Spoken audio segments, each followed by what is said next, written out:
জয়গুরু জয়গুরু জয়গুরু। মহাপ্রভু কথা 176। গতদিনের পরের কথা। নিমাই যে স্বয়ং শ্রী ভগবান, তাই ভারতীর কর্ণে আগে মন্ত্র দিয়া শিষ্য ও তাহার হৃদয়ে শক্তি সঞ্চার করিলেন। এইভাবে ভগবান প্রকারান্তের আপনার মর্যাদা রাখিলেন। কেশব ভারতী মন্ত্র পাওয়ার পরে প্রেমে উন্মাদ হইলেন।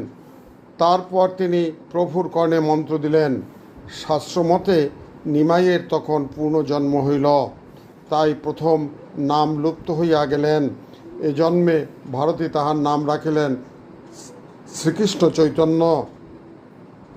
প্রভুর নাম শ্রীকৃষ্ণ চৈতন্য শুনিয়া সকলে হে কৃষ্ণ, কেহ চৈতন্য, কেহ কৃষ্ণ বলিয়া চিৎকার করিতে লাগিলেন। পরক্ষণে ভারতীর হাত হইতে দণ্ড কমণ্ডল গ্রহণ করিলেন। দীর্ঘকায় সবলিত অঙ্গ, পরম সুন্দর সুবর্ণকান্তি বিশিষ্ট নবীন পুরুষ রতন যখন কাঙ্গাল বেশ ধারণ করেছিলেন, জীবের অগ্রে কৃপা প্রার্থী হইয়া ছল ছল নয়নে দাঁড়াইলেন। তখন সকলে বলিয়া উঠিলেন, হে ভগবান, তুমি সাধু, তুমি ভক্ত, তুমি দয়াময়, তুমি মহাজন, তুমি ধন্য।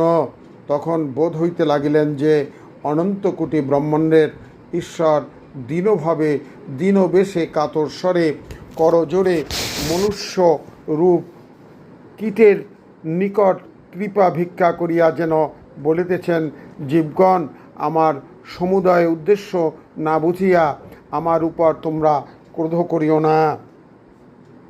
শ্রী চৈতন্য সেখানকার জনগণকে বলিতেছেন, মা বাবা, আমাকে অনুমতি করো, আমি ব্রজে যাই।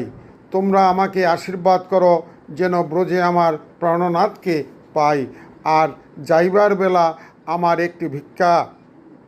তোমরা সকলে আমার শ্রীহরিকে ভজনা করো, তিনি বড় দয়াময়, কৃপাময়।